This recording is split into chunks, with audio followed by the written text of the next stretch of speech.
The only people who don't want to disclose the truth are people with something to hide.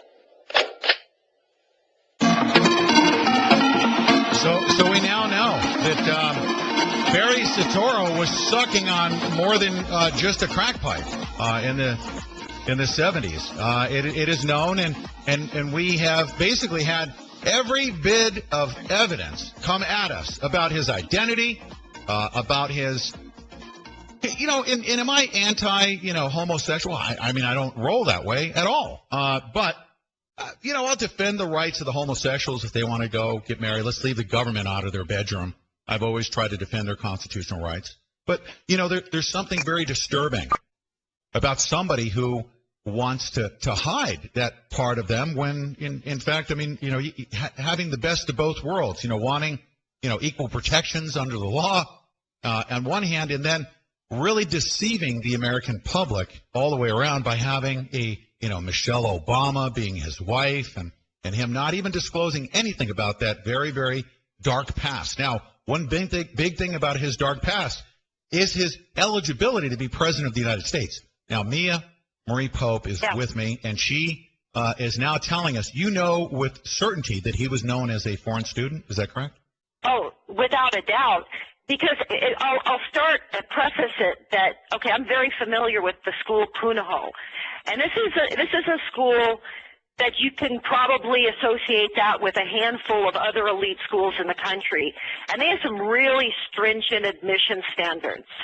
And one of the things that never happens is they don't want you to come in at a mid-level. So if Barry was 10 years old, say, when he came from Indonesia, that put him about at the 5th grade. I didn't know him then. But it is an unheard of concept that you would waltz in to Punahou like that. For one, okay, and the other part is that, and this is the supposition that we had back in the day, that, how did he get into Punahou? And then we kind of thought, oh, well, maybe it's because he's always telling everybody he's a foreign student.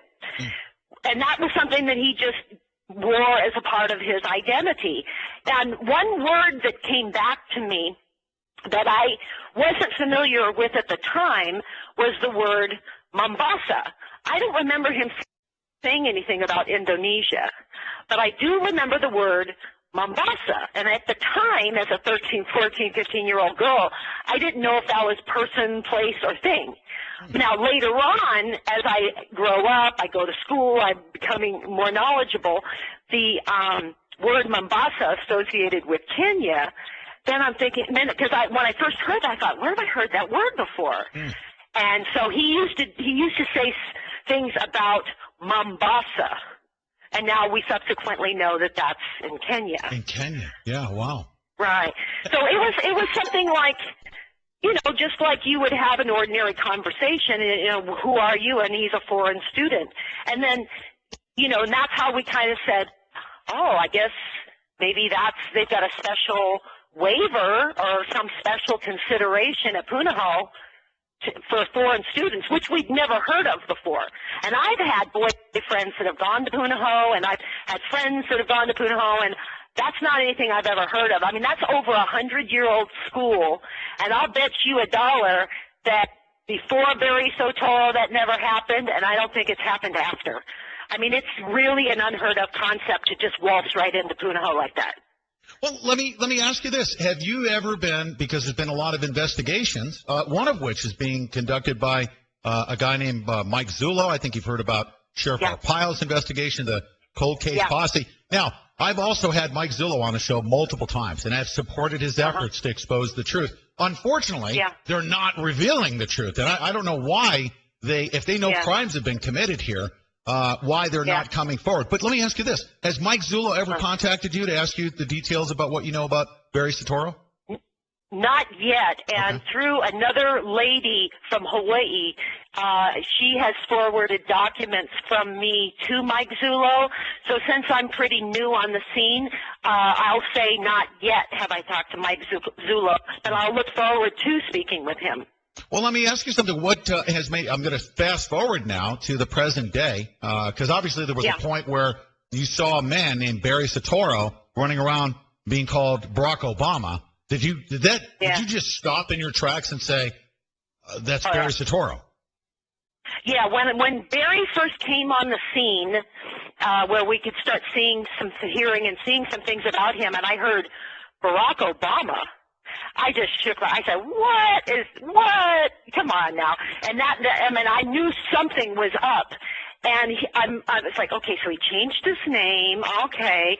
And now I'm almost sitting back like the rest of America, because I knew what kind of a young person he was, but then I'm giving the benefit of the doubt, like, okay, what kind of an adult did he turn out to be? Mm-hmm. So I'm kind of giving him that in the beginning years there, like, and then as I'm seeing that old pattern, every time he opened his mouth, a lie come out, and that same old smoothing it out, telling you a kernel of the truth and building this big lie around it, trying to play you for stupid.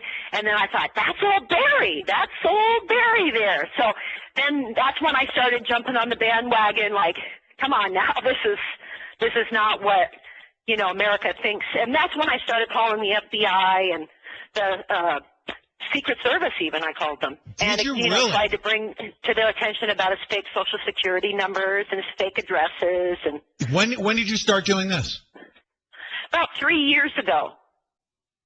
About 3 years ago. And they just shut me down. I mean, they, thank you very much. See you later. No report, just shut me down. And I was a pain to them. I mean, I was calling a lot. And I was trying to be a pain to them. And because I had a police officer friend whom I cannot mention by name, who let me look at a database. And this is back to, 3 years ago. And the prefixes for the Social Security numbers that Barry had were all different. Now, on this particular database, the suffixes of the Social Security numbers were X'd out, but you could see these addresses, and you could see the prefixes of his Social Security numbers. And let me tell you, these addresses were like 123 Main Street, 1234 Happy Lane, 123 Digital Way, all these fake addresses with fake Social Security numbers. And which database were you looking at? You know what? It's a privileged database that you can't really look at unless you've got a license. Okay. All right. So you observed these multiple Social Security numbers associated with Barry Soetoro or Barack Obama?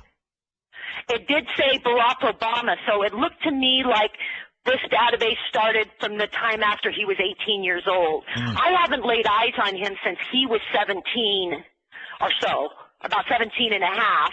And I'm just a little bit younger than him. So I did, so once he left Hawaii, I didn't have any more. So it looked to me like this database started from when he became a legal adult. Would he know who you are? I beg your pardon? Would he know who you are? If we pick up the phone and... yeah, maybe. I mean, I'm 50 years old now, so, I look, I'm sure you could probably see some similar characteristics in my face or something, but, I don't know. I mean, I was there. Did you have any interaction with him to where he would, because, I mean, there's, we all knew each other in high school, right? Yeah. I mean, So I mean, if he were in front of me, believe me, I will tell you about my conviction of coming forward with my information. I would tell this clown right to his face.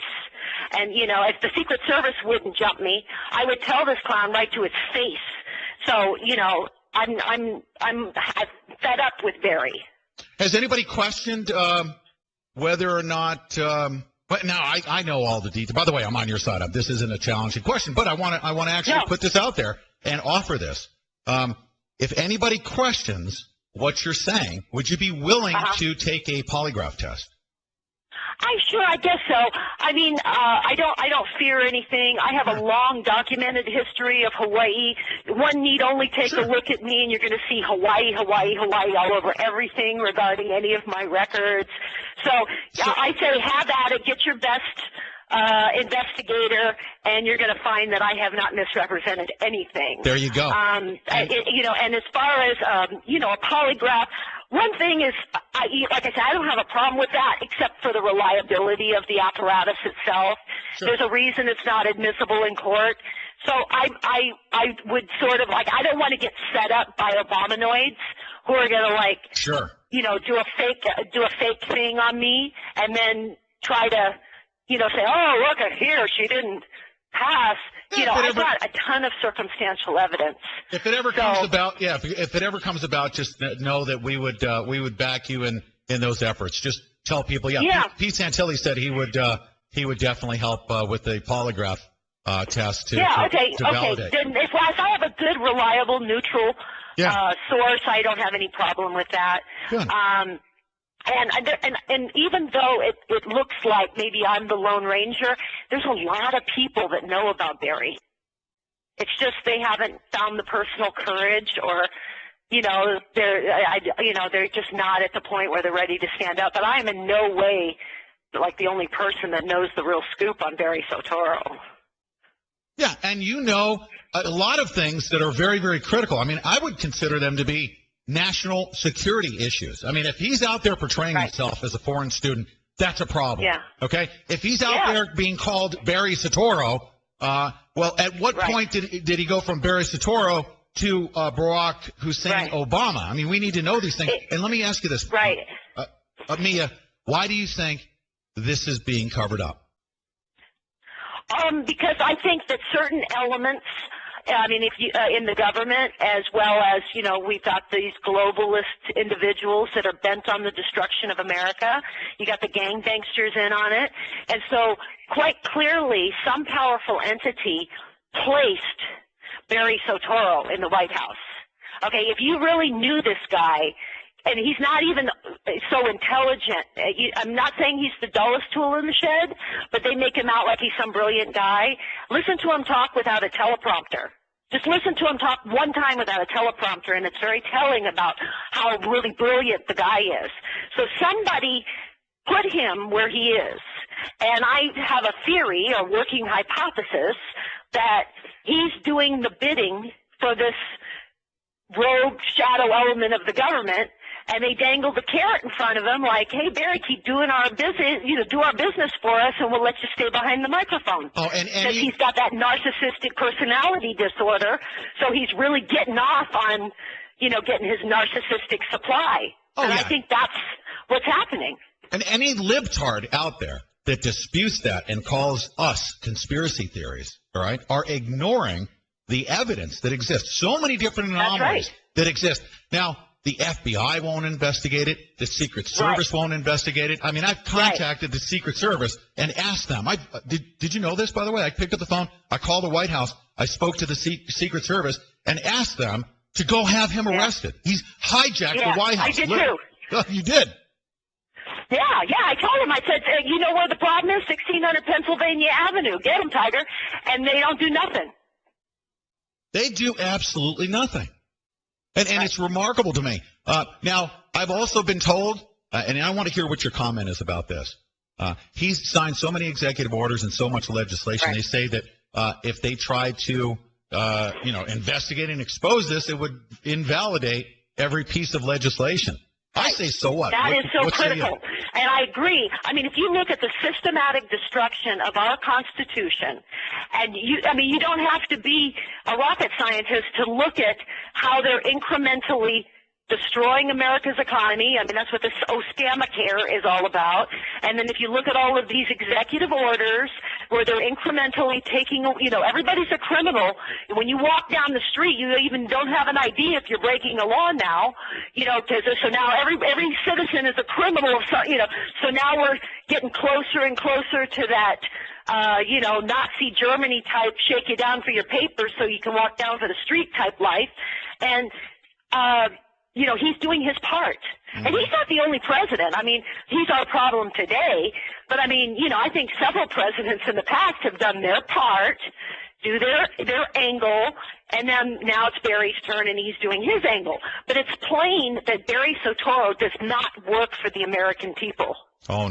The only people who don't want to disclose the truth are people with something to hide.